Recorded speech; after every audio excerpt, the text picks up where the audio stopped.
Hey, it's PJ, and we have episode number 19 of the PJ and Pals podcast. And coming back to this episode is my good friend Nathan Fay. He was on one of the very first episodes. I think it was number 4, 2 months ago. And I wanted to have him back sooner, but I kept forgetting to ask. And I thought, what better time to get him to come back than the week of Wrestlmania and to actually talk about Wrestlmania. I don't know too much about wrestling. I only watch Wrestlemanias because those are always the most fun events to watch. But we dive a little bit into it. We more talk about our favorite Wrestlemania moments, which I think everyone has. You've seen at least one Wrestlemania. Talk about some of our favorite wrestlers, and that's later on in the episode. At the beginning, we talk about music, some new music that's come out. We talk about bands coming back from not making music for the last 10 years. They're from First to Last and Alexa on Fire, stuff like that. Just a bunch of rambling, talking, chilling out, having a great time. I really enjoyed this episode. The start of the episode, my mic wasn't sounding 100% perfect. I had it backwards, so I'm really sorry. And I knew there was something wrong. I thought it was with my headphones, but I fixed it. So the first maybe 5 minutes or so, mic's a little off. So I'm just sitting through that. But again, thank you for listening, and enjoy episode number 19 with Nathan Fay.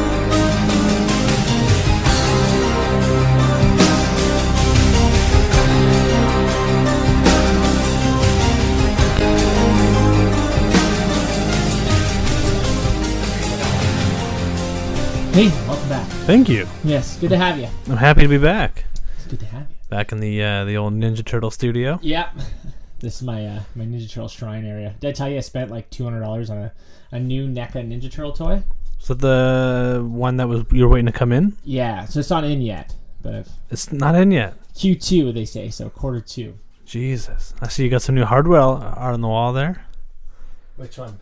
The belt. It was always there. Was it? I didn't notice it. Oh, I had it over there. Oh. So I had like a sound thing back here, and yeah, whatever. Yeah, so we were saying last time, I think I was working at the kickboxing gym last time. Mm-hmm. Yeah, so I lost that job. Bummer, man. That sucks. No, it's okay. I wasn't too pleased there, but so they just closed up shop. I had my performance review in the morning, and then I was in Loblaws 3 hours later. The owner calls me. He's like, "Yep, closed shop." And he just got sick, and he was like, "I don't want to do this anymore." So that's fair. That's fair. Yeah, the problem is that they didn't pay people money, or the money that they owed people. Oh, so it's one of those sketchy. Yeah. So now they're the guy who closed it was like, "Oh, it's going through head office," which makes kind of no sense. And it's been 2 months and nobody's gotten their money back. So they're actually going with lawyers and go on CTV and make a big deal of it. So they asked me to do it on CTV, and I don't say no to anything. So I'm like, yeah, sure. I'll go bash this company. And Sam's like, that's not a good idea. But I'm like, they're kind of screwing people out of money, right? So yeah, no, for sure. That's a total deadbeat move. Yep. So, and I felt bad for one girl. She was able to get her money back, but she literally was a member for a whole, she paid in March for a year membership. We didn't even open in March last year. We opened March 29th or something. But she had paid March for the whole year. And so it was near end of January. And if she had paid or renewed 30 days before, we'd keep the same price. And our price had gone up $40. So she's like, here, I'll just pay for the whole year up front on my credit card. We closed 2 days later. Christ. And she was lucky enough just to call her credit card company and get a refund, but a lot of people can't get refunds and stuff. So, what would you even do? There's not much you can do. Yeah, you can send an email being better give me my money. Yeah, and if you pay through credit cards, I think there's some type of security. Yeah, I mean, think it has to be a certain day too. Not necessarily. You can just. I actually did this once. I signed up for a subscription box. I just wanted the one. Yeah.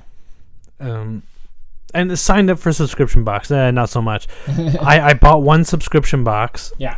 And I didn't see anything but auto renewals or anything like that. And for 2 months, I was like, yo, cancel this and stop charging me. Mm-hmm. But then the beauty is they stopped charging me, but they sent me 3 more. Well, that's good. Yeah, so it ended up working out pretty good. That's kind of what you want from a subscription box. Yeah, it was a gift from my girlfriend that really just kept giving. Yeah. I've only done one. Oh, so I've done 2 things through monthly payments. Mm-hmm. One was MeUndies, which I liked, but sometimes they get lost in the mail. What's MeUndies? So it was like the underwear company Joe Rogan was sponsored by. They were just like really comfy underwear, but they're weird print and stuff like that. Super soft, but they rip really easy. So I did that for a little bit, but it was like after shipping shipping was free, but after like the conversion to Canada, it was like $30. I was like, I can't pay $30 a month on one pair of underwear. One pair? Yeah. Because it was $17 US. Christ. And then I think, or maybe it was like, I forget what the actual total was, or maybe there was shipping to Canada, but go to the Calvin Klein outlet and you get quality underwear much cheaper. Yeah. I have Calvin Kleins as well, but I like these more. But again, like, you're not paying whatever. And then I did, you don't wear contacts, but you ever hear of, forget the contact. It was like a daily contact, and they show up at your door. Really? Like once a month, kind of like that shaving. Okay. thing. And I did that, and it was like the worst contacts ever. And then auto renews, and you can't cancel. So I was like, next order, Hubble it was called, 2029. So I was like, in 2029, it's going to charge my credit card, but that's fine. I'll be dead by then. It's fine. Yeah, I did the Horror Block. Horror Block was sick at first. Yeah. And then the company changed, and it started getting... originally, you would get like licensed product and collectibles, and it was really cool. And then they moved away from the licensed stuff that you wanted. Yeah. And you'd get entire boxes without a single licensed thing, and it was just like... all stuff from their company. Yeah, like, oh, here's a spooky ghost pen. And it's like... well, I don't want this, yeah. Man, I paid a lot for this, and don't give me this. And then they auto-renewed for a whole fucking year. Oh, and charge you up front? Yeah. No thanks. No, I sorted that quick. Jesus. Sam was doing a book box one, and it was like $60 a month. That sounds like hell. And again, like, they slowly started taking away the license, like all the Harry Potter stuff and all that. 1 month there was a metal straw in there and like some stickers and like a bookmark, and she's like, what am I gonna do with this? And a book she'd never heard of, like, or had no interest reading. So I was like, just cancel it, find you a better one. Yeah, that's what happens with the subscription boxes, though. You just can't continue at that rate, right? When they're small and just starting up, that's when you get the best stuff. Yeah. Like I was getting like shitty hats, like ugly ass unwearable hats, and like a cell phone stand, like just dumb. Yeah. See, if I'm spending money on something, I want to know what it is. I don't want to be like surprised. I like the surprise. It wasn't that much. It was like $30 or $40 a month. That's not bad. And everyone came with a magazine, the Rue Morgue magazine, which I love, and a movie. So you'd get Blu-rays and stuff. That's good. Oh, that's what was wrong. My mic was the wrong way. I knew there was something wrong. Okay. Rookie move. I know. You think I've only done 20 podcasts and had the studio for a good month. I forget. I watched a horror movie. I never watch horror movies. I was like, I can't wait to get Nathan back on and talk about it, but totally forgot which movie that was. What happened in it? I don't know. I might know it. I'll think about it. Actually, a horror movie for you to watch. Yeah. I just bought it recently, and I really liked it, by J.J. Abrams. Oh, that was the movie. Overlord? That was the movie. Yes. So I liked it. Yeah. How good was that? Sam didn't like it as much, but I was like, I think she thought it was gonna be a little bit more zombies, and they weren't really zombies. They were kind of like mutants. But like zombies at all. That was kind of like Wolfenstein Old Blood. It was super Wolfenstein vibe. Yeah. I love that. Very cool. Yeah, I liked I liked it. Like, especially when they were in the house dealing like in torture and like, I thought that was really cool. That was the horror movie. And then I thought we watched a horror movie this week, but it didn't turn out to just be like a drama. It's called Searching. Never heard of it. It was supposed to be a horror movie. It was a good movie, but it was super annoying because it was like, again, Sam liked this, but it was like all done from like a MacBook. So like anytime like you actually see the person on the screen, it was Harold from Harold and Kumar. It was just like him on FaceTime, and then it was like always him texting. But you know what? I've seen a horror movie like that, and I really liked it. Which one? It was Unfriended. Maybe that's what I was getting them confused with, because that one's new too, right? Or newer? The second one is gonna be garbage. It's your classic. They had a good idea. And instead of just letting it die, they're like, "Woo, there's money in this." Yeah. So then they make something stupid about something they don't quite understand. Yeah. You can very much tell like it's adults making movies about social media, and it's just not the way kids talk, and it all gets lost. Like they say like bazinga. And like the social media is always called like zip zap doodle, and it's come on. No, this is a cool drama movie. I'd recommend it. Also, like, there's a new escape room movie coming out, but there's been 3 of them over this past year, and What? Sam was like, she loves escape rooms and loves horror movies, so she made me watch the 2, and like we knew they were like straight to DVD, like horror movies. Still watched them. Some of those are good. And then so this new one come with like Deborah Ann Wolf from Daredevil and True Blood, so that one comes out in like a week in DVD. It's not gonna be good, man. I know. Horror is the most guilty of this of all genres. Yeah. Anything that's like kind of big and like the cultural landscape they try to make a movie about. Yeah. And it sucks every fucking time. Like, how many dark web movies are there? A few, yeah. The Slender Man movie, that's garbage. That wasn't good. I don't need to see it. I already know it sucks. Okay, that was on Crave. I was gonna watch that. Oh no, that's the documentary. Watch that. That one. Okay. Oh man, it's good. Okay. Those kids are like. So it's called Slender Man, but it's a documentary. Yeah. It's about the kids who did the Slender Man murder. Oh, I didn't know that. I love murder shows. These True kids crime, sacrificed their best friend to fucking Slender Man in real life. Oh, Jesus. And then at first, when the movie starts off, it's not really a spoiler because like it was in the news. Yeah. Spoiler. But like, yeah, you're like, oh fuck those kids. Those kids are fucking nuts. You're really fired up about these kids. But by the end, you feel bad for them. Yeah. Because like, the story unfolds in a way that it makes you kind of change your mind and question your original conviction. Yeah. It's pretty interesting. It's kind of like that new Michael Jackson documentary. I didn't watch it, but I heard the same sort of thing where like people were like, when they started watching it, they were like, Michael Jackson for life. Yeah. And then by the end, they're like, fuck that guy. So, people call me at work like, oh, you're still playing it, huh? And like, oh my God. Yeah. I haven't DJ'd a wedding since it came out. What are you going to play? I know. I DJ'd a wedding right after it came out, but like, no, I don't think it had picked up yet. But someone asked for R. Kelly. And it was like the week of R. Kelly's, like, he got arrested, all this stuff. Yeah, wedding DJs are fucked now because no R. Kelly, no Michael Jackson. I was saying if you don't want me to play music from non-convicted felons, it's going to be a short list of music. Yeah, and people forget, right? If it turns out that Cotton Eye Joe guy was like evil, wedding DJs are done. YMCA, Village People, done. Everything's done. You can't play anything. But yeah, so so this girl comes up to me. She was a bridesmaid or maid of honor and stuff, and they seemed cool. Like the people there, they were young, like I think they were like 32 crowd.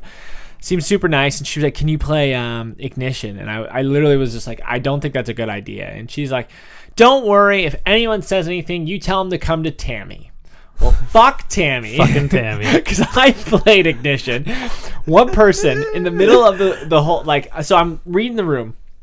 One person in the middle of the dance floor puts his arms up in the air. He's like, guy got too drunk, tie really loose, and he's like, I fucking love R. Kelly. I was like, okay, sweet. And a few other people were just like, should we dance to this? And I was like, oh, no, it's okay. That's fun. Nope. One lady runs up to me and starts screaming at me. Take this effing... I guess I can say fuck. It's my podcast. Yeah. Take this fucking rapist off the radio. And I was just like, ugh, it's not the radio, first of all, lady. Like, second off, that's what they paid me for. I just plugged the radio in. And I was like, I didn't want to argue, but I was like, I don't think he, like, raped anyone, but just like, take it off, man. Yeah, I did take it off, but I was just like, Tammy told me to play it, and she's like, you just didn't want to talk to me whatsoever. No.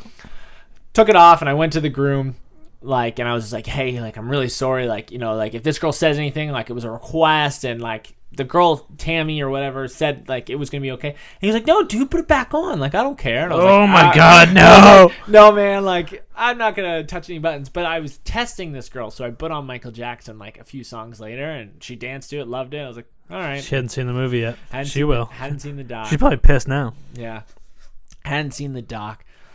Yeah, where are we going? So music, R. Kelly. Oh, speaking of music, yeah, new Alex on Fire. Fucking fantastic. So good. Yeah. I was worried to see them in Toronto. Did you? Yeah. Did that not sell out like in like 5 seconds like usual? It did, but I have a friend who lives across the street from the venue. Nice. And I think he just walked up and bought tickets because they always have tickets like on sale at the door or something. He gets tickets to everything. Like his wife will go to like 3 Taylor Swift shows a year, and like that's a lot of T-Swizzle. Yeah, I know. Christ. But so he's never seen them. This will be my 7th time, I think, seeing them. I've only seen them once. They're so good. It'll be nice to see them with something new, though. Yeah, because they're probably gonna have a few new songs. It's gonna be, they'll probably do the the single, and then they'll go into like some songs we haven't heard yet. Test the waters probably before they release it. Yeah. 'Cause it's what, Familiar Drugs? Familiar Drugs is the new one. Which, like, a lot of people were like, oh, I was kind of hoping it to be better. And I was like, well, like... Better than what? Yeah, and I was like, are you thinking another Young Cardinals, or this could be anywhere in the world, or Accidents? Like, you're not going to get that. No, but also look at the trajectory of the band. Yeah. The fact that they made a song 10 years later. Yeah, well, that was good. Is awesome. But, like, look at the last release. It makes perfect fucking sense they would put that song out. Yeah. And even if you follow George Petit, his other band, Dead Tired, which their new album, Full Volume, is in Sunrise Records. Oh, cool. Go buy it right now. I've listened to a few of them on Spotify and stuff. I always want to see them. They play at House of Targ. I always want to go. I know. They always play small venues, and it's like a real cool like punk rock kind of deal. Yeah. But like it sounds like that. Yeah. That's the music they're making. Like, what I liked about it was, like, if you put the song on, you knew right away it was Alexis on Fire. It sounded like New Bring Me the Horizon, where you put that on, you're like, who the hell is this band? Like, I don't know who they are. They're terrible. So I was like, it's Alexis on Fire song. It's a song, like, they broke up 7 years ago. Yeah. So the fact that we've got this song is pretty awesome. You know that band I love, While She Sleeps? Yeah. Yeah, you didn't really get into them, but they're awesome. They released a new album. album. Love the haircuts, eh? Yeah. I love their new album. They have a new album, and they released like 4 songs off the album. Like before, songs were all killer. Album boring as shit. But just before you came here, it popped up on my Facebook feed, and I was like, oh, I gotta check this out. But you know the song from Gears of War, Mad World, they cover it. So I haven't listened to it that'd yet. Be cool. But I'm like, that's a good song, Gary Jules. So I'm like, okay, I gotta listen to that. But their new album, nah. Back in the day, did you listen to Annotations of an Autopsy? A little bit. They've got a new song. Yeah. For the first time in like it's heavy a long time too, right? Yeah, they've been broken up for years. I never thought I'd ever get to see them. Yeah. They broke up in like 2010 maybe. They put out an EP that wasn't well received. Yeah. I loved it. It was like a straight beat down hardcore album, but they were coming from a death metal band, so it was, you know, the fans were just like, what the fuck is this? Yeah. You know, why are you wearing so many baseball caps? Yeah. Can we not just have death metal again? Yeah. Put the khaki shorts away, pal, you know? Yeah. But I know I liked it because I like hardcore as well. Yeah. But there's so many bands from like the 2010 era that are coming back now from first to last. Like that was one I was like, oh, I was kind of hoping never to hear them again. No, I don't want them to come back. They came back with, they've been back for a while. But, really? But they're back with, I think they've never stopped, but they're back with Sonny Moore now. Weird. I thought he couldn't sing anymore. That's why he... could he sing to start with? Well, no. So there was a whole thing. He had blisters on his throat. Yeah, I was making a joke because he was trash. Okay. My girlfriend's going to listen to this. I can't be publicly trashing Sonny Moore for his singing. I can make fun of his computer music, but not his singing.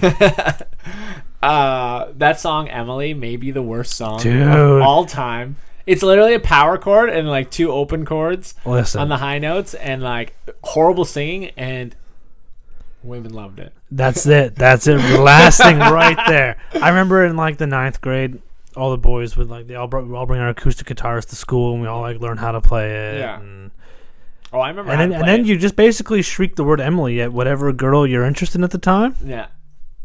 It worked 100% of the time. Yeah.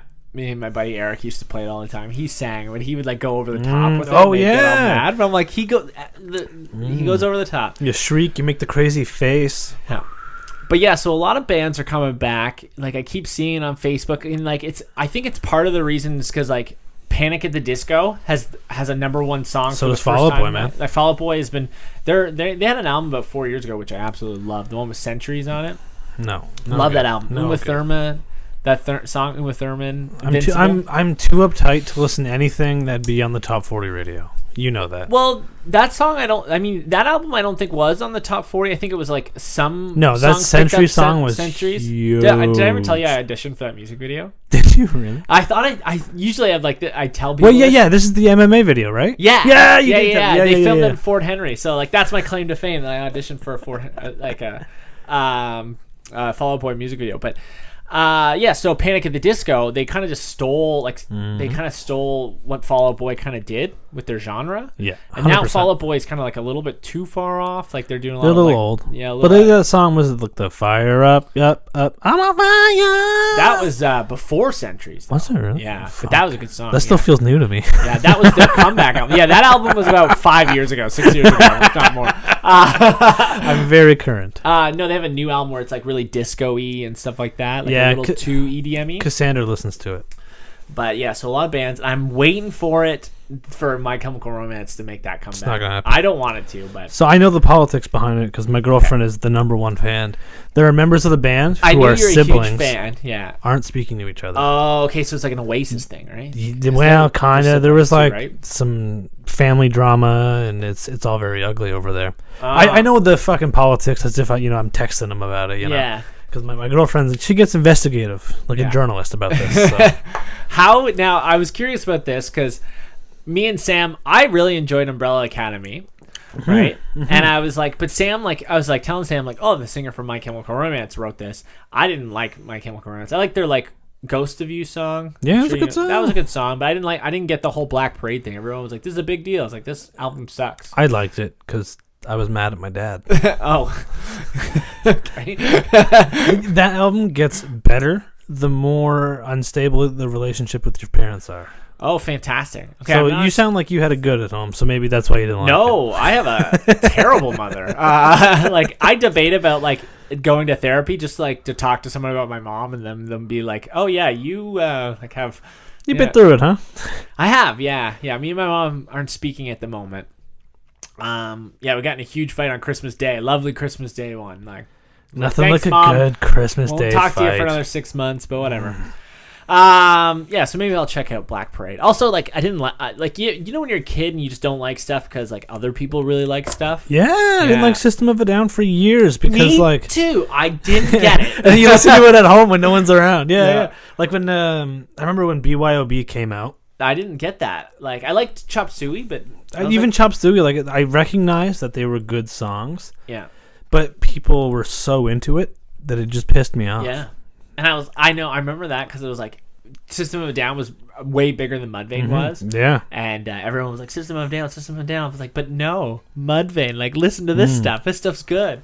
But going back, you listen to BYOB, you're you sing along. Yeah. Went to a show a couple weeks ago at Bronson Center. Horrible venue. Yeah, I like the way the floor is tilted. It's just terrible. You get to work on your calves the whole show. Oh my god, it's awful. I've seen a few bands there, and I just every time I'm just it always fucking here? sucks. It sucks. The best venue in Ottawa I've been to for a show is the EY Center. A Day to Remember played there. I didn't like it. 10,000 people just running around in a circle. I loved it. Although to be fair, I saw Big Sean. Not the guy that dated Ariana Grande. Yes. Oh, okay. It was for work. Oh, okay. Yeah, I was working, and then we got to go inside and have a look. And it wasn't for me. I don't like just the big open venue. I like small venues. So for me, if I'm for my money, Ritual when it was open was sick.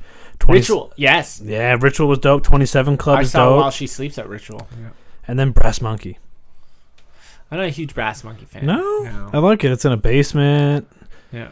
There's one just on the same strip as Ritual. I don't know what it's called. I want to say Maverick. Is it a small venue? Yeah, there's Mavericks and then Cafe de Cuff upstairs. Okay, maybe. Both are terrible. Yeah.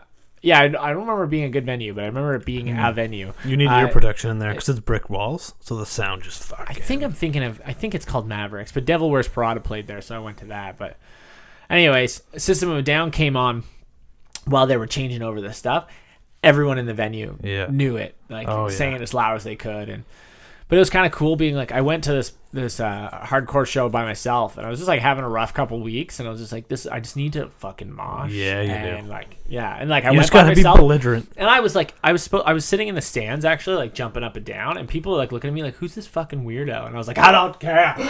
What band was it? So I actually got bumped because I was going so crazy. They bumped me up to the mosh pit. Some guy was just you look like fun. Here's a wristband. I was like, yeah. Nice. Miss May I. Okay, yeah. So who I used to love when I was 20 years old. You love the metalcore, eh? Yeah, I loved metalcore. Yeah. Miss May I. So I was kind of like, I haven't really liked them in the last 6-7 years, but I was like, it's still cool to see a band that you used to really like, and it was important to you. They have a single come out. I'll check it out. Like I ain't giving them any of my money, but so they played awful Sam.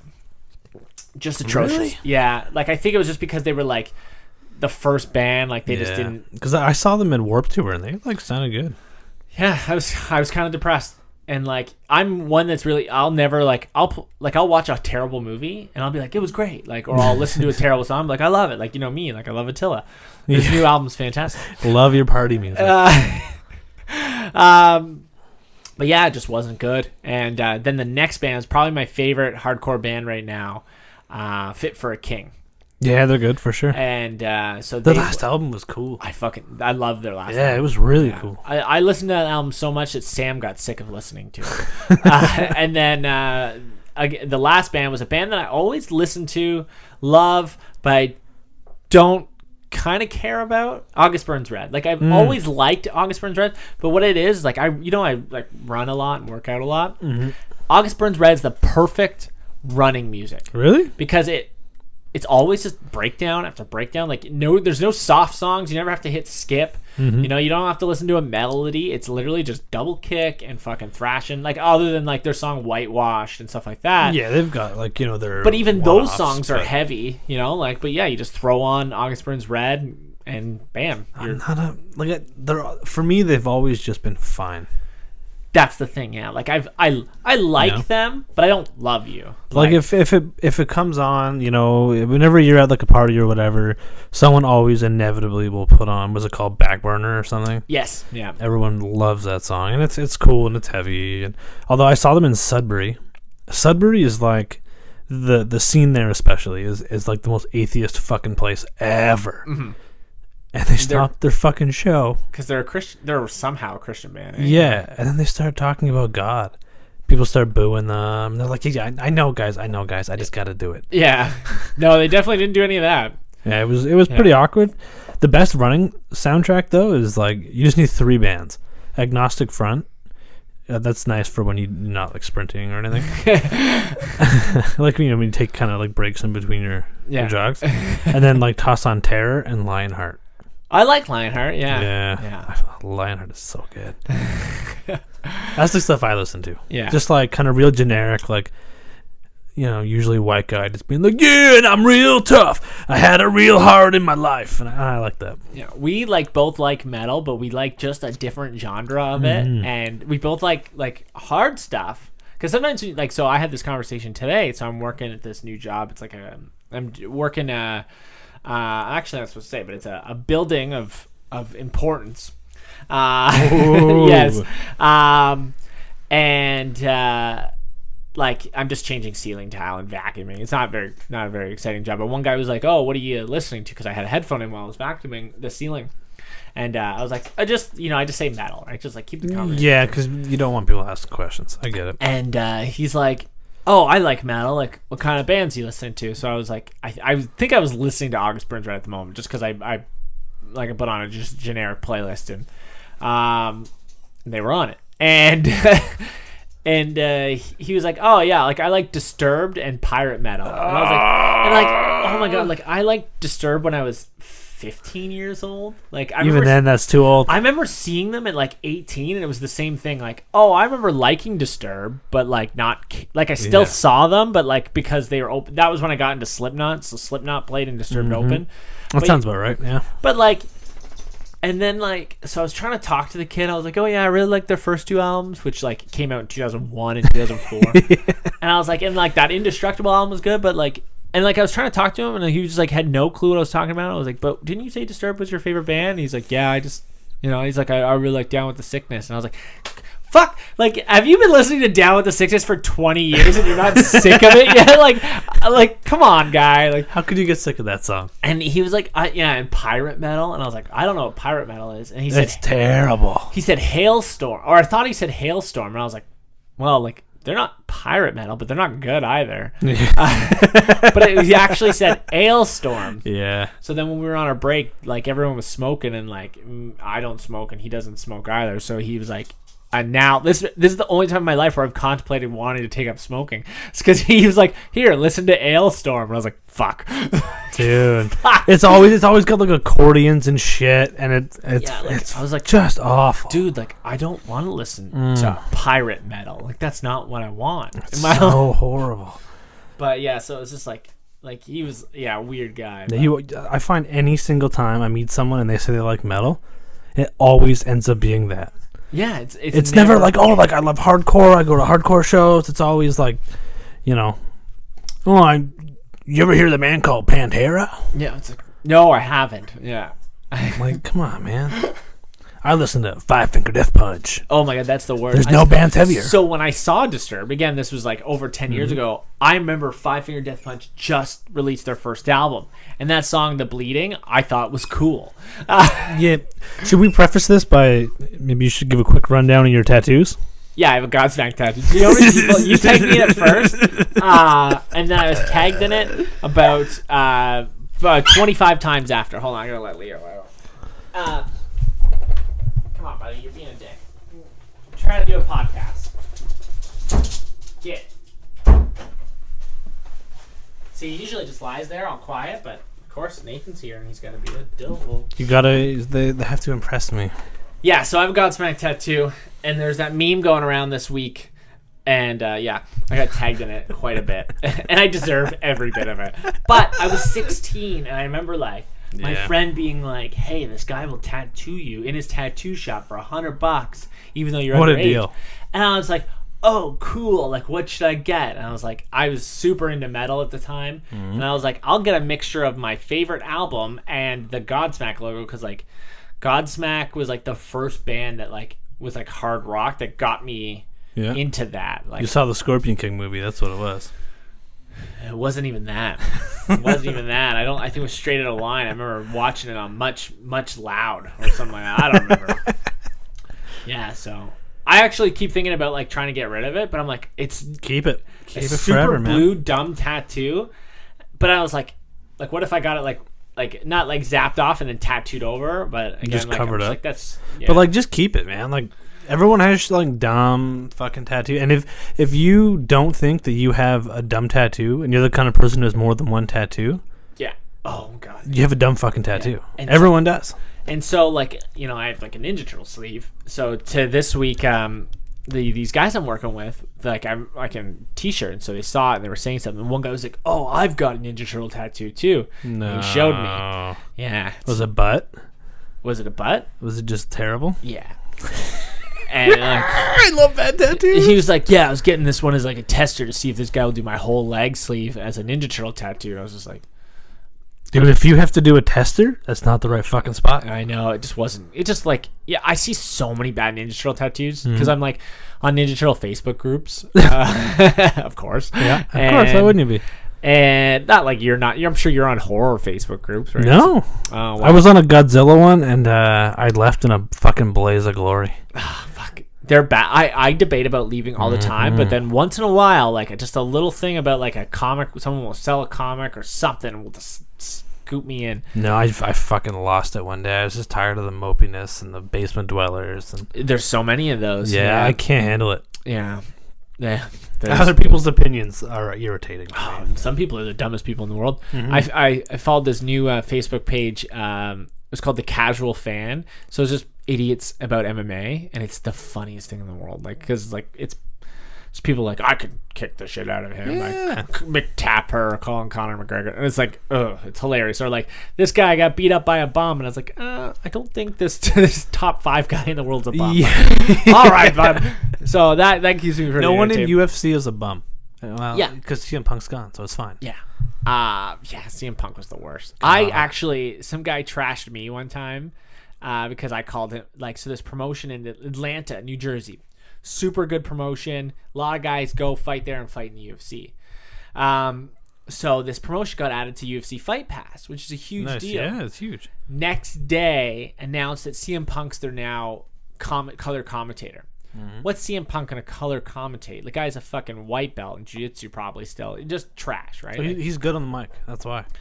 Anyway, so I shouldn't have done anything, but some days you just want to troll. Yeah. And I commented, and it was like, it's pretty obvious that you guys got on UFC Fight Pass because you did a favor for UFC and gave this guy a job or whatever. Something. It was clever. It was a clever response. Sounds clever. Fucking doesn't one of the promoters message me or something like that, trashing my record because I don't have a great MMA record professionally. But I've had some tough fights. The one kid I fought in California, he's in the UFC now, and so I don't know. I've had some solid fights, and I don't have a great record, but I've got more professional wins than CM Punk. But then this guy has the balls to say to me, CM Punk fought in the pinnacle of the sport. And I was like, oh my God. Yeah, but he didn't deserve to be there. Exactly. I can go there, get my ass kicked, just so I can say I'm a top fighter? Yeah, that's like say Donald Trump should be a commentator in WWE because he wrestled one time in the pinnacle of the WWE. Didn't even wrestle. He was just there. But that's exactly Same CM Punk thing. Didn't fight. He was just there. Yeah, he got his face punched for 30, 40 seconds, and then that was it. Yeah. He had a second. Did you see a second fight? No. Oh, it was even worse because he fought a guy who also should not have been in the UFC named Michael Jackson. Oh wait, yeah. He actually stood a bit of a chance in that one, eh? I was worried because I was like, oh, he's fighting a guy that is also equally as shitty, and I'm like, but CM Punk has the money to train and have the best trainers in the world. He's got to do something, right? He probably can, put some muscle memory on and just fight. Nope. I think he would have been better off. Don't worry about your amateur stuff. He could have gone right into MMA with the training he got for his UFC match. Just not the biggest promotion. Yeah. Go to smaller spots, just like the way he got his wrestling start.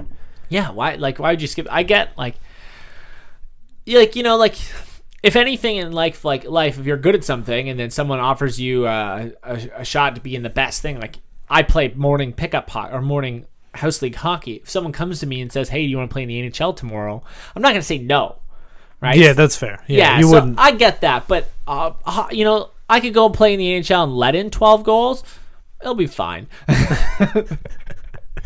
See if Punk goes into the UFC and gets kicked in the dome. It's a little different. Well, yeah. To me, losing at a hockey game is different than getting knocked out in front of everybody. Yeah, that's tough. How do you deal with that? I don't know. He didn't look good in either of his fights. But anyway, so yeah, this promotion messaged me trash talking me. But I was like, oh, okay. Well, you Googled me and you yourself probably haven't had any fights, but whatever. Does that happen a lot in promotions? The guys who really run the show never fought? Oh, 100%. They're all you ever hear that saying those who can't do teach? Mm-hmm. And I always say those who can't teach ref, and those who can't ref become promoters. That's my little spiel. Because you just one promotion I did fight for, the guy was an amateur kickboxer or whatever, and those shows were really well run. He was a little bit of a douchebag, but he at least knew what he was doing. Yeah, well, you can take a little more if it's someone who knows what's going on. Yeah, right? The shows were always run smoothly, and I don't know, he was kind of also no bullshit, which was kind of nice. Yeah. But yeah, I had when I fought in California, I was supposed to fight pro in Ottawa, and it was a good matchup. I think I probably would have won that fight, but so I get this email from this matchmaker who tells me that my opponent sends me a smiley face. He's like, I've got some news for you, and with a smiley face emoji, and I'm starving 3 days before the fight. I've started the cut, all this stuff 2 days out from weigh-ins. Mm-hmm. And he's like, oh, your opponent pulled out. He had a bad shoulder. And I was like, oh fuck, why is he training up until 3 days before, going hard enough to hurt his shoulder or whatever? And then they were trying to match me up with some guys, and they weren't smart matchups. They were different weight groups, all this crap. I don't end up taking it, and then I end up taking that fight in California 2 weeks later, not getting the win, whatever. Well, that guy messaged. I find out later from friends of friends, because the guy I was supposed to be fighting was also from Ottawa. Kid had no clue about the fight. Really? So the matchmaker just threw his name in. The kid was in Florida visiting his grandma for 2 weeks. Had no idea he was on this card, and he's not on Facebook, so he didn't see the names. Yeah. And I thought it was weird because I was they kept promoting me but not promoting this guy, and his girlfriend ended up seeing, or his wife ended up seeing it on Facebook and told him are you fighting Thursday or whatever, and he was like, no. And then the match. Anyway, so that's when they pulled the fight. This matchmaker messages me again this week. I haven't talked to him in 2 years. He's like, yeah, I got a fight for you in London. I was just like, you're a piece of shit. Yeah. Like, literally, does buddy know we're fighting? I was like, word for word, I was like, dude, last time you screwed me in Ottawa, and I was like, I don't want to hear from you again. Good luck on your show. Like, yeah. That was what I said. Like maybe he did have an opponent, but like, what are you going to do, drive to London to find out it was for nothing? Yeah. Well, yeah. Or that's when you take your purse and you leave. They don't pay you till after you're done. If you get there and there's no opponent, you get paid for the trip. That's how that goes. No, what it probably would have been like is like some fighter that's like, you know, they don't tell you enough about or whatever, right? Like, oh, I magically can't find any of his fights on YouTube, and then you get there and his name's different, which has happened to me before. Like, they gave me a different change to the guy's last name. His name was like Christian something, and when you're an amateur, you just think that there's nothing on the guy. Yeah. You get there and you're like, oh, they gave me a wrong fucking name. This kid's fantastic. And then you're not really prepared. And there's always that like not connotation. Is that the word I'm looking for? When you're a fighter, you're just like, fuck it, I'll fight. Yeah, yeah. Sometimes it's not the smartest.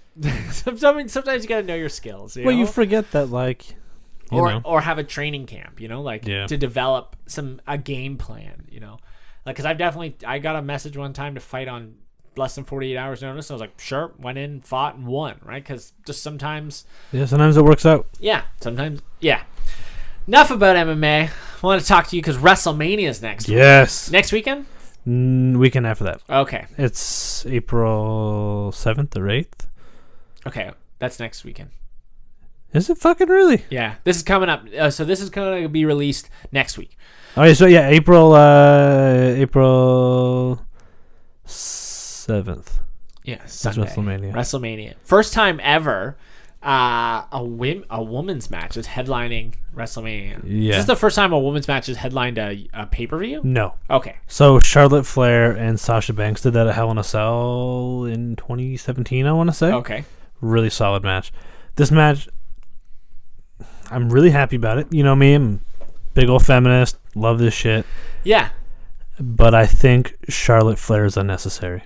Oh, because it's triple threat, right? Yeah. Yeah. I don't like multiple main events, but at WrestleMania, yeah. Because think back, like, you know, when you think about, you know, great WrestleMania matches, your first image goes to what? Hulk Hogan fucking body slamming Andre the Giant. Yeah, because that was I didn't realize how much that fight was such a big deal because that was the first time Andre the Giant lost in like 12 years or something. Yeah, like that, it was huge. Yeah.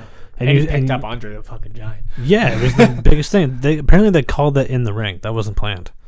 Andre was like, "Yo, you gotta slam me." That's sweet. WrestleMania 3. No, what? So I know you're talking because I was gonna ask you like, hey, we're gonna talk about WrestleMania a bit. Like, think of your favorite WrestleMania moment. Oh, it's certainly not that. I hate Hogan. Yeah, I'm not a huge Hogan fan either. My favorite it's funny that you just say like you're not a fan of triple matches. My favorite WrestleMania. And I feel bad saying this out loud. It's TLC, isn't it? No. That was cool. That's really cool. No, my favorite all-time WrestleMania moment was Chris Benoit tapping out Triple H. That's fair. And Shawn Michaels in that triple threat match. Yeah, that was the best. Before, you know, he did what he did, he was a fucking hero. Yeah. I remember screaming at the TV in the basement with a bunch of guys like, "Oh, he did it!" Like, oh, I remember when he won that title because I didn't watch pay-per-views as a kid because we couldn't afford them. But like the next night on Raw, he would have that title. Illegally, we took them, but and you're just so pumped because you're like, wasn't he Canadian too? He was Canadian, yeah. So like the Canadian boy did it. You know, his theme song's written by Our Lady Peace. Yeah. It's national hero stuff, right? So you're so pumped. He finally climbed the ladder, and then he fucking kills his family. So. Fuck. Yeah. Why couldn't you just do what R. Kelly did? Yeah, like, it's just the worst. Like you're fucked now. Yeah. So yeah, that's really unfortunate. Yeah, that was my favorite WrestleMania moment. So you don't like the fact that Charlotte Flair is there? Yeah. Is this Rousey's last match? There's some talk that she's gonna go away. I don't think so.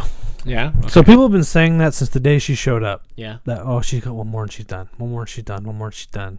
The most up-to-date rumor on that is she's going to take a year off. Yeah. I think she's going to take some time off. I don't think it's going to be a full year. Yeah. I think we're going to see her right around Money in the Bank. Okay. Yeah. So she'll be back in like June. Yeah. Life on the road's been tough on her. She's not used to it. Yeah. You know, Yeah. her only really time away before that is like training camps and whatever. Yeah. So it's tough. It's an adjustment, you know, and she's kind of like a hillbilly too. Yep. So, you know, being in city after city after city and not being, you know, getting shit on by goats or whatever she does, it's tough. It weighs on you. It's lonely. Yeah, like I read her book and like she didn't have the greatest childhood either. I don't know.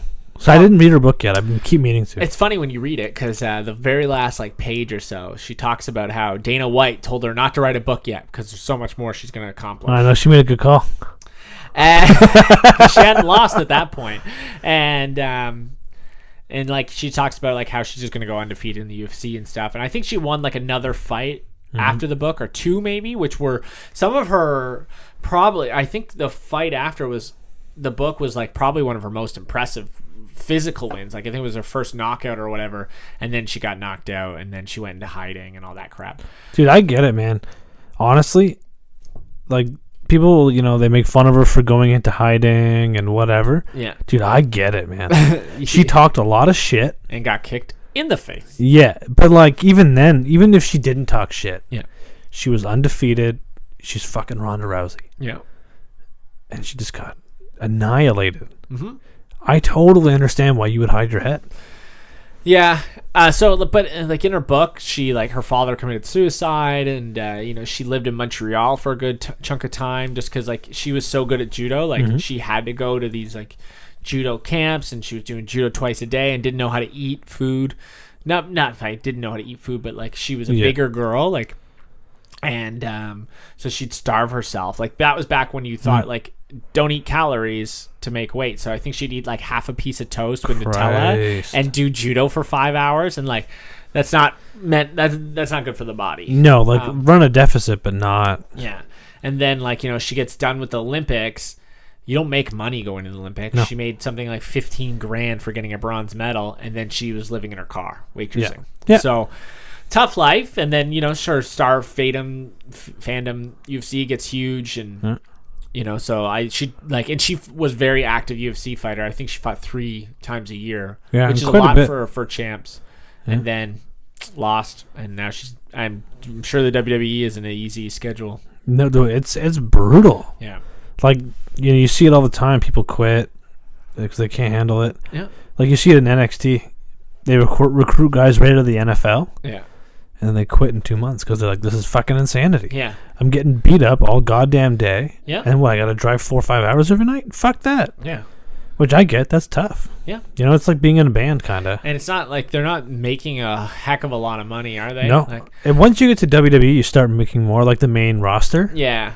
And it's a little different now. There's more money flowing around and stuff like that. But in the early days of NXT, you were on like $30,000-$40,000 a year. Yeah. And you're paying for your travel. Yeah. So like, where do you live? You know, that's why like all the original guys from NXT, they all live together. Yeah. In like a big wrestling house, because like, you know, you can afford it that way. Mm-hmm. But so have you been keeping up at all? Not a lot. Okay. So Becky Lynch is the biggest thing in wrestling right now. Yeah. Okay. So I kind of knew that. She's I know huge. Little things like Roman Reigns coming. Like he's not back, but you know, he's like the leukemia thing is gone. Uh-huh. That was huge. People are saying he faked it, which is fucked. No, I think that's something you can't fake. It's not like the Jesse Smollett thing where you can call up Michelle Obama and get off charges. No. So it's like the deal is he had leukemia. Yeah. And twice. Yeah. And I mean, people are like, oh, the timeline doesn't make sense. Well, do you think he fucking came to the doctors and then came to Raw to tell you? No, he probably been dealing with this for months, started to feel weak, and went, I got to take time off. Yeah. Because that's how it works. Mm-hmm. You know, and then he did that movie with The Rock, and like, oh, well, he's doing movies. He must be fine. Well, because, you know, when you have cancer, you shrivel up into a fucking raisin and you lose all your hair. Yeah. Not all the time. Nope. So, he didn't fake it. It's just different types of cancer. I wonder if he he's talk about coming back to WWE. Like, is he going to wrestle again? He's back full time. Because I knew a guy, I'm not going to mention any names, who got cancer, and he just hasn't been the same since. And he beat leukemia. Just hasn't been. He's not the same. Yeah. His leukemia medication gave him arthritis. Oh, geez, yeah. So that's something. His physique's not 100% back. It's still good. It's still great. He can still go. Yeah. But no, I don't think he'll be the same either because he lost his football career over it last time. Yeah. And I'm sure him being in fantastic shape already kind of helps. That's what they told me when I really hurt my back. They were like, if you did this and you weren't like literally fighting, because like I was in good shape, I was in our cage. They were like, you would have been like a lot worse off. So I'm sure him being in even better shape makes a bigger difference. That's like when Tyson Kidd broke his neck a few years ago. Doctors told him if he wasn't so fit, he would have been paralyzed. Yeah. So the muscle was able to hold his neck in place well enough. Yeah. Cool. Roman Reigns. So do you think Ronda's going to win, or do you think she's going to lose? Becky's winning. What's kind of annoying is they had Charlotte just beat Asuka for the title. Yeah. And that doesn't make any fucking sense, but whatever. They're going to do a thing. Becky's going to win the Raw title. Charlotte's going to have her title. And then Bayley and Sasha Banks are going to retain their tag titles. Yeah. And they're going to do a 4 horsewomen thing to close the night. Cool. It's going to be a nice moment. It's just to get there, they had to like bury Asuka, and they had to make us sit through these awful Bayley Sasha storylines. Just terrible. Yeah. But we got the Becky Lynch, the man gimmick, which is just so awesome. The other big match of the night, Kofi Kingston versus Daniel Bryan for the title. Yeah, so Daniel Bryan, another crazy story. Yeah. He hurt his neck so bad he had to retire. Dude, it was concussions too. He was having seizures. And so he's back. Yeah.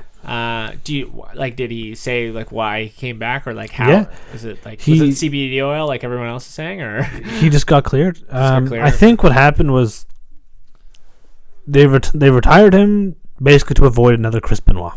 Oh, that's a smart move. Okay. That's the long and short of it. And he wasn't honest. He was keeping his seizures a secret. There's lots of stuff going on.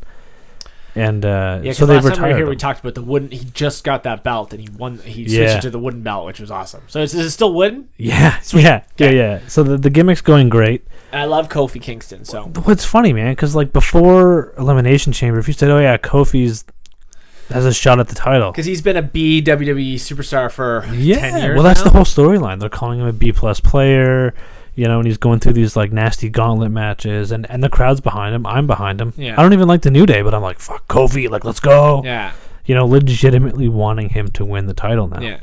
So it's gotten pretty huge. Yeah, so it's been a really fun ride, and I think, Kofi's gonna win. Cool. I love how the WWE is so smart. Just they do that stuff. It's funny. They make they make heels, and they make faces so well. They don't always get the face right. It's easier to make a heel than a face because to be loved is hard. Yeah, I remember one time I was young.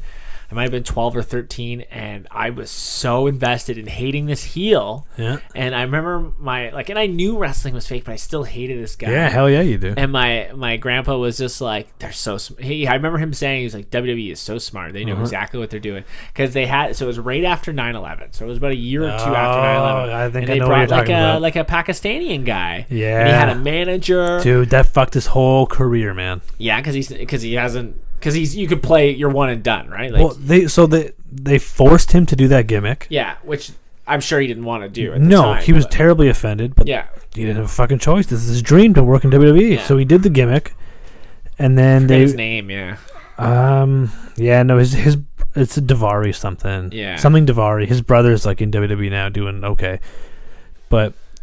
Right after there was like terrorist attacks in like India or England or something, I don't remember the specifics, but like 2 days later, he did this gimmick where masked men, fucking dressed as terrorists, came to the ring to like help him or whatever. Yeah. And like the USA Network was like, absolutely not. I never want to fucking see. They're like, fire this guy or do something, but like I never want to see that ever again. Yeah. But like I remember just like hating that guy so much, and he never lost. Yeah, that was his thing. And then like obviously finally like a big pay-per-view, he gets dethroned by whoever. But probably someone like John Cena or some like Real America kind of guy, Kurt Angle maybe. Yeah. Yeah, so I remember them doing that so well. Kurt Angle's final match, right? Is it against AJ? No. Because I thought AJ was fighting Randy Orton. Yeah, so they did the last time on SmackDown, and he did it, AJ. Oh, okay. Bummer, man. So they gave him Baron Corbin. Okay. who was from a storyline that they've kind of been like hot and cold on. But the storyline was so bad, Vince McMahon apologized on national TV. Fantastic. That's horrible. Yeah. And then I think that's what we want for his last fucking match. Everyone's been freaking out. Apparently the guys backstage have been mad. Kurt's mad. Kurt's wife was like calling out WWE on Twitter, like, you know, he's a legend. He deserves more than this. Oh. So it looks like they're going to somehow change it to Cena. Which makes sense because that was Cena's big break.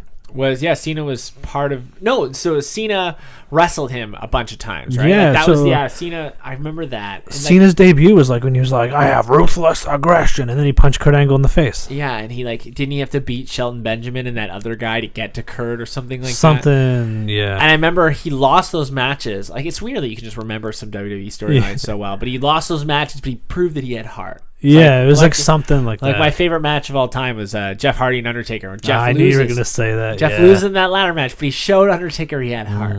I love it. Yeah, that was a really fun match. Love it. In Canada Day, back in like 2004 or something like that. So there's so much more on this card. This is going to be a 17 match card. That sounds like a lot. It sounds like a fucking MMA show. We don't have to go through every match. No, I'm just going to go through the stuff that's interesting. Which one do you find interesting? So other than those two, so right now slated is Finn Balor versus Bobby Lashley for the Intercontinental title. Yeah. I think that's going to change. Okay. And I think Finn Balor is going to end up against The Undertaker. Oh, okay, fantastic. I love it. Yeah, that's what I think they're going to do. They're going to kind of do a swerve. Yeah. Another match to watch is the Cruiserweight Championship match. It's Tony Nese versus Buddy Murphy. Okay. Cruiserweights just fucking go. They're always fun, yeah. You know, they're going 100 miles an hour. They held WCW together way longer than it did. Exactly. It was like, thank you, Ray Mysterio. Yeah. Actually, Ray has a match. Oh, he does, yeah. Against Samoa Joe, and that's going to be really good. Oh, that's awesome. Yeah, that's going to be a good Samoa one. Joe. Very underrated TNA wrestler. Mm-hmm. Some bad matches on the card. Does TNA still around? Yeah, they're just called Impact now, and they're Canadian now. I did not know that. Yeah, they were bought by Anthem. Cool. Like the Fight Network guys.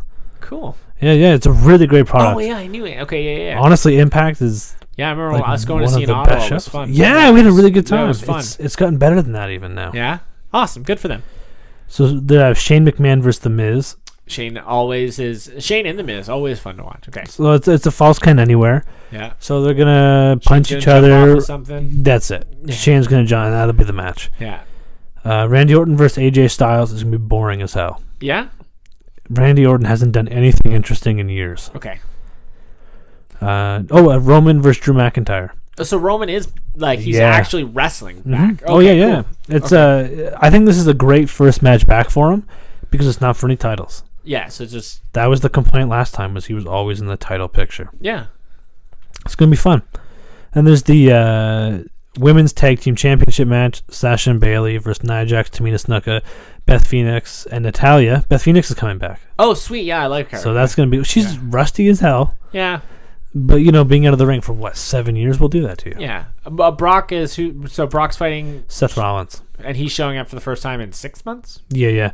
I'm tired of Lesnar. I hear people really do enjoy him, but it's got to be annoying having a title just held up like that. Well, you forget it exists, and that's the problem. I don't mind if he doesn't defend it often, but he needs to be around more. Just even wearing it and stuff like that. Yeah, I'm not a fan of the mandatory. You must defend your title every 30 days, because if you watch New Japan Pro Wrestling, Okada was champion for 2 years, and he only defended it 7-8 times, but he wrestled in between then, and he was on every big show, some way, and that's what you need. Yeah. You need to make the match special. Yeah, but you can't, just not be around.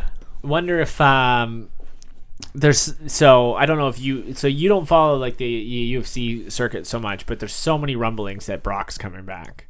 That's been going on forever. He's doing his testing thing though. Yeah, but now it just seems like now's the time because if he comes back, because remember last time he came back, he didn't get a title shot because everyone was he's gonna die if he fights for the title. Then he fought Mark Hunt, looked really good. Dude, I wanted Mark Hunt to knock him out and just embarrass him. Yeah, UFC is different than what it was 3 years ago as well. Mm-hmm. He could come back and they'd give him a title shot, and he's a wild card because he can always you don't know what he's going to do. Yeah. He looked so good in that last fight. He's fighting an Olympic wrestler. Yep. I think he would be great if he came back. I don't think it matters if he's good. Yeah.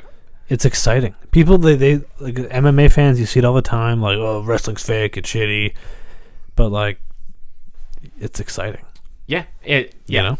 And, like, what was it? Was it Cormier who cut that promo on Brock? Well, so Daniel Cormier is saying he's going to go to WrestleMania. Yeah. And there's even some talks that Connor's going to go. No. Which I would find... I wouldn't be surprised if we saw Connor in the stands. In the stands. They're not going to give him a live mic. No. Because he's going to cuss immediately. Oh, yeah. But, like...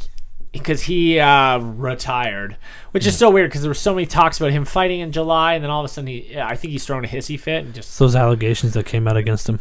Which ones? There's 40 of them. Wow, the most latest sexual misconduct allegations. I don't know the specifics. It happened in Ireland. He had a sexual misconduct a month ago too. Like, did he really? Yeah. So this happens often. Yeah, and then he was arrested 2 weeks ago. Yeah, I knew about that. Yeah. I don't think it has anything to do with that. I think he's a smart business guy, and he's also leaving his gym. So why would he be leaving his gym? He's leaving SBG, and even Artem Lobov, who the only reason this guy's fought in the UFC for the last 5 years is because he's one of Connor's main training partners, posted shit talking Connor on Instagram. Oh, so he's setting up another fight, big time. Which is weird because Lobov is trash. He's one of the worst fighters ever, and he just keeps fighting in the UFC. Like he left the UFC, Artem, and it was kind of like, can you please leave? Like the UFC was like, leave for us. Yeah, get the fuck out of here, pal. We don't want to cut you, but here's a big pile of money to get the fuck out. Yeah. But that's just rumblings, right? Well, I don't know. I think Connor is a professional wrestler through and through. He's Ric Flair, first off. Yeah. 100%. And, all the stuff he does to, get people excited about matches and stuff, it's wrestling. Yeah. He cuts promos, throwing that thing through the bus window. That was the greatest, yeah. And it led to the highest pay-per-view UFC fight of all time. Yeah. See, that's it. He just... All Connor does is he watches Ric Flair tape, and he watches Stone Cold Steve Austin tape. And then he does it. And that's it. He's fantastic. He's going to come out in a fucking beer truck next time. I wouldn't be mad. No, you'd love it. Yeah. Because it's professional wrestling. That's all he is. Yeah. And UFC's going more and more in that direction. They had the Cormier fucking calling out Lesnar. Yeah. They're starting to make characters. Like Mark Hunt is a character. Yeah, he hasn't fought in a while because he's suing the UFC, actually. Yeah, so yeah. That's a little I mean, I'm sure they regret making him such a big star now, but, So, but I was thinking, I kind of think the WWE and, UFC should work a little bit more together because it's they can't, man. But, so one of the big, aside from Conor and GSP, I think he's bigger than GSP, the biggest UFC fighter of all time, aside from Conor and GSP, is Brock Lesnar. Yeah. The WWE made Brock Lesnar, not the UFC. No. And Ronda Rousey's is one of the biggest female wrestlers of all time. She's the highest paid. And obviously if she's headlining WrestleMania, she's a big deal. WWE make her. UFC made her. Is there a line, and CM Punk, even his UFC drew a lot of numbers. Is there a way they can coexist? But you can't have talent exchange because Dana White runs his mouth about WWE being fake all the time. And it's to me, it's not a one-way street kind of deal because when someone comes from MMA to WWE, they get treated with respect and they get billed as a killer. Yeah, they're always a legitimate threat. And then when a professional wrestler, even someone like Brock, goes to UFC, people talk shit immediately. Oh, this isn't WWE. You're gonna get fucking killed. Happens. Oh. And some people do. CM Punk didn't do great. Well, I'm not saying so much that they should fight because it's just not something you can do. You can't just fight. But is there something WWE can do with the UFC, or not even the UFC guys fight in the, not even UFC guys fight in the WWE, but they've tried. Just I know Floyd and Big Show and stuff like that, but when I was a kid, when that happened, I didn't know who Floyd Mayweather was. Yeah. Now then I did. Well, it's even when Brock did that fight against Hunt, he was plugging SummerSlam and whatever. That was the only time I've ever seen WWE promotions. Yeah, I don't think that worked. Didn't? Okay. I don't think so, because UFC fans laughed. I think WWE's got it's what's the word I'm looking for? But it's like the best that it's like been in people's eyes in a really long time. Because they're not like during the Attitude Era, it was a lot of fun to watch, but there was still that like the wrestling wasn't better. Yeah, I'm not saying the wrestling better. I was just saying like it was fun to watch. Yeah, people knew it was fake, but they like you went along with it anyway. And then there was the years of CM Punk, not CM Punk. Yeah, well, like I guess CM Punk Punk years, John Cena years, where it was just PG. Yep, and it was not entertaining. And now it's gotten back to that entertaining level. It's pushing against PG. They've been in a slump lately. I won't lie to you. Okay, it's been a little rough, but the talent they have now, like the way I watch Raw. And SmackDown less because it's a fairly stable, awesome product. But Raw is tough because it's a 3-hour show. How the fuck do you fill that? Yeah, a lot of commercials. Yeah, a lot of talking. You have guys talking for half an hour, and it's like, Christ, that's too long. Yeah. You can't have a commercial break between a promo. That's stupid. Yeah. But if you just kind of like, try to stay on top of the stories, but just mostly watch the action, you'll love it. It's the best the wrestling has ever been. Cool. Yeah, it gets tough to be a wrestling fan though, for sure. I mean, because it is still a PG show. Yeah. So like, you see a lot of like dumb comedy stuff. Vince loves comedy, but not good comedy. Yeah, like the Three Stooges style stuff. Yeah, like one guy peed his pants like fucking 3 months ago, and it was the stupidest thing ever. Yeah, it's tough to watch sometimes. Yeah, you just cringe. You're like, what, am I 5? Why am I watching this? It's stupid. All right, well, we can wrap it up in just a little bit. I did want to ask you, because The Rock last week said, I don't know if you saw this, but he said he thought the 3 best wrestlers of all time. Do you know who they were? Imagine he said Ric Flair. Yeah. I know them if you don't know them. So I'm guessing. Oh, okay. He said, I know he said Stone Cold. It was Stone Cold, which I kind of disagreed with. We'll get into it. I love Stone Cold. Don't get me wrong. And then it wouldn't be a new guy. He'd be another old guy. Because The Rock's not that.